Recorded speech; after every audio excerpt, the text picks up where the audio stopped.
말씀은 마가복음 5장 1절부터 20절까지입니다.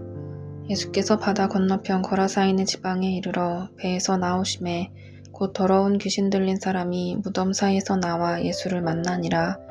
그 사람은 무덤 사이에 거처하는데 이제는 아무도 그를 쇠사슬로도 맬 수 없게 되었으니 이는 여러 번 고랑과 쇠사슬을 메었어도 쇠사슬을 끊고 고랑을 깨뜨렸음이러라. 그리하여 아무도 그를 제어할 힘이 없는지라. 밤낮 무덤 사이에서나 산에서나 늘 소리 지르며 돌로 자기의 몸을 해치고 있었더라. 그가 멀리서 예수를 보고 달려와 절하며 큰 소리로 부르짖어 이르되 지극히 높으신 하나님의 아들 예수여, 나와 당신이 무슨 상관이 있나이까. 원하건대 하나님 앞에 맹세하고 나를 괴롭히지 마옵소서 하니, 이는 예수께서 이미 그에게 이르시기를 더러운 귀신아 그 사람에게서 나오라 하셨음이라. 이에 물으시되 내 이름이 무엇이냐.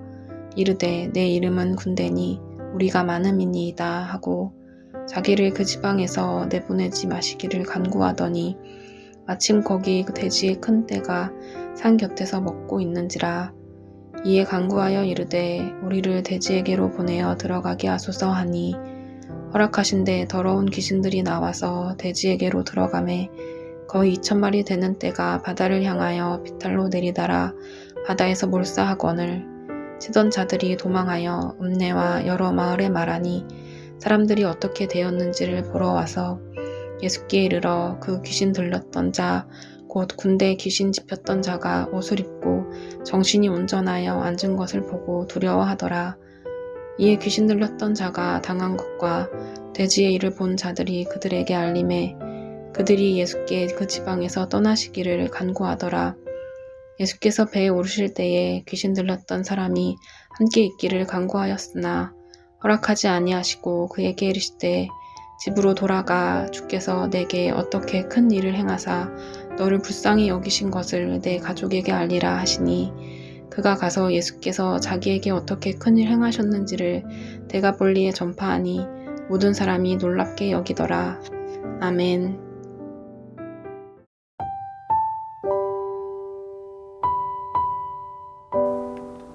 예수님은 제자들과 함께 갈릴리 바다 건너편 거라사인의 지방으로 오셨습니다. 이곳은 마태복음에서는 가다라라고 하고 마가복음과 누가복음에서는 거라사라고 합니다. 그래서 이곳이 정확히 어디인지는 알 수는 없으나 분명한 것은 이 지역이 데가볼리였다는 것입니다. 데가볼리는 갈릴리 호수 동편에 위치한 10개의 독립된 도시들이 모여 있던 지역으로 이방인 지역이었습니다. 예수님께서 갈릴리 바다에 큰 광풍을 지나 배에서 내릴 때 처음 만난 사람은 무덤 사이에서 나오는 더러운 귀신 들린 사람이었습니다. 이 더러운 귀신 들린 사람의 상태는 3절에서 5절에 잘 묘사되어 있습니다. 그 사람은 무덤 사이에 거처하는데 이제는 아무도 그를 쇠사슬로도 맬 수 없게 되었으니 이는 여러 번 고랑과 쇠사슬에 매었어도 쇠사슬을 끊고 고랑을 깨뜨렸음이러라. 그리하여 아무도 그를 제어할 힘이 없는지라. 밤낮 무덤 사이에서나 산에서나 늘 소리 지르며 돌로 자기의 몸을 해치고 있었더라. 이 사람의 상황은 한마디로 말해서 비참 그 자체입니다. 이 사람이 언제 어떻게 귀신에 들렸는지는 모르지만 누가복음을 보면 이러한 상태가 오래되었으며 옷도 입지 않고 살고 있다고 말합니다.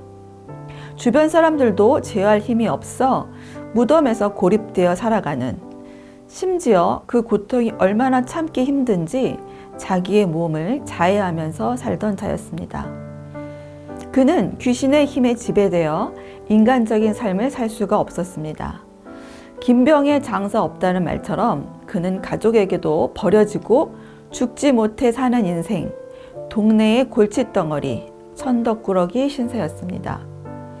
그런 그가 예수님을 멀리서 보고 달려와 절을 하였고 지극히 높으신 하나님의 아들 예수여, 나와 당신이 무슨 상관이 있나이까. 원하건대 하나님 앞에 맹세하고 나를 괴롭히지 마옵소서 라고 부르짖습니다. 더러운 귀신 들린 자는 예수님을 하나님의 아들 예수라는 사실을 단번에 알아볼 뿐 아니라 예수님이 자신을 괴롭힐 능력이 있다는 것도 알고 있었습니다. 그래서 자신을 괴롭히지 말라고 구하였습니다. 그러나 예수님은 더러운 귀신아, 그 사람에게서 나오라고 하셨고, 귀신에게 이름을 물으니 군대, 우리가 많다고 대답하였습니다. 이에 귀신은 자기를 그 지방에서 내보내지 마시기를 간구하였고, 마침 거기 돼지를 키우고 있던 곳이라 그는 돼지에게로 들어가기를 구합니다.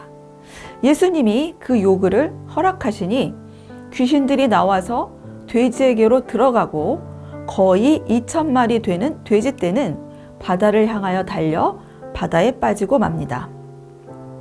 이때 돼지를 치던 자들은 이 놀라운 광경을 보고 마을에 가서 모든 일을 보고합니다. 이 소식을 들은 사람들이 허겁지겁 와보니 그 귀신 들렸던 사람은 멀쩡해져서 옷도 입고 예수님의 발 아래 조용히 앉아 있는 게 아닙니까? 그들은 이 사람이 온전케 되는 것은 불가능하다고 생각을 했는데 그 불가능할 것 같았던 일이 일어나자 너무나 놀라고 충격을 받았습니다. 그런데 이 사람들은 두려워하면서 예수님께 떠나달라고 하였습니다. 이런 놀라운 기적을 보았는데 그 기적을 일으키신 분이 바로 눈앞에 계시는데 왜 그들은 예수님께 떠나기를 구하였을까요? 그 이유는 거라사 사람들에게는 아무리 대단한 능력이라 하여도 그것이 하나님의 일이어도 지금까지 살아온 삶의 패턴이 변하는 게 두려웠기 때문입니다. 또 한 가지 이유는 경제적 손실 때문입니다. 그들은 너무나 참담한 삶을 살던 한 인간이 이제 치유함을 받는 하나님의 놀라운 기적을 보고도 하나님을 보지 못합니다. 그저 그들에게는 바닷속으로 빠져 몰살한 돼지가 아까울 뿐입니다. 당시 유대인들은 돼지를 먹지 않았지만 돼지는 로마인들에게 아주 비싼 값에 팔 수 있었다고 합니다. 그래서 거라사 사람들은 함께 돼지를 키워서 로마인들에게 파는 목축을 하고 있었는데 돼지들이 몰살했으니 이제 마을 사업이 망하고 만 것입니다. 아마 이들은 예수님이 이곳에 계시다가는 더 큰 손해, 더 큰 변화가 있을지도 모른다고 생각했을 겁니다. 그래서 예수님이 빨리 떠나주시기를 바랬습니다. 우리는 이 사실을 통해 기적이 사람을 변화시키지 못한다는 것을 알게 됩니다. 아무리 놀라운 기적을 보여준다고 해서 사람들이 예수님을 믿느냐? 그렇지 않습니다. 기적은 복음을 전하는 도구일 뿐 기적이 복음은 아닙니다. 그런데 거라사 지방 사람들의 반응과 반대되는 사람이 있습니다. 그 사람은 바로 더러운 귀신이 나간 사람입니다. 그는 귀신이 나간 후 완전히 새 사람으로 변화되었을 뿐 아니라 귀신이 있었을 때는 예수님께 자기를 괴롭히지 말라고 하더니 이제는 예수님과 함께 있기를 원합니다. 즉 예수님을 따르는 제자가 되기를 원하였습니다. 그러나 예수님은 허락하지 않으시고 집으로 돌아가 주께서 내게 어떻게 큰 일을 행하사 너를 불쌍히 여기신 것을 내 가족에게 알리라고 하셨습니다. 왜 예수님은 이 사람을 집으로 돌려보냈을까요? 예수님은 그를 이전에 자신이 속해 있던 사회에 다시 돌아가게 해주시는 것입니다. 그동안 귀신에 들려 따돌림 당하고 고립되었던 이 사람이 다시 사회에 복귀하도록 도와주시는 것입니다. 동시에 예수님은 이 사람에게 하나님이 자신에게 한 일을 증거하라는 사명을 주셨습니다. 그래서 그는 20절 예수께서 자기에게 어떻게 큰 일을 행하셨는지를 데가볼리에 전파하는 사람이 되었습니다. 전도자로서의 사명을 가지고 살게 된 것입니다. 우리는 오늘 말씀을 통해 두 부류의 사람을 보았습니다. 예수님의 놀라운 기적 앞에 안목의 정욕과 이생의 자랑으로 예수님을 거부하는 거라사 지방 사람들과 예수님이 하신 일을 여러 지역에 전파하는 전도자를요. 만약 거라사 지방 사람들이 예수님을 거부하지 않고 예수님을 믿는 사람이 되었다면 어떻게 되었을까 상상해 보았습니다. 당장은 돼지를 잃는 소년을 보았지만 예수님을 믿음으로 인한 영생의 복과 하나님의 자녀가 되는 기회를 얻지 않았을까요? 나는 어떤 부류의 사람일까요? 여전히 교회는 다니고 있지만 내가 좇는 것은 안목의 정욕과 이생의 자랑이 아닐까요? 이런 것들은 때가 되면 다 없어질 것들입니다. 당장의 유익보다 영원한 유익을 추구하는 것이 진정한 가치 있는 삶입니다.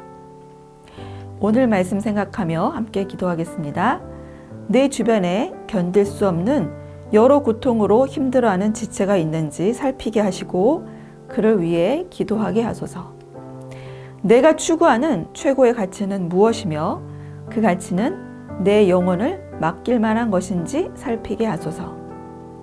오늘도 보이지 않는 영원한 세계를 사모하며 주님과 동행하는 청년가족 되시기 바랍니다.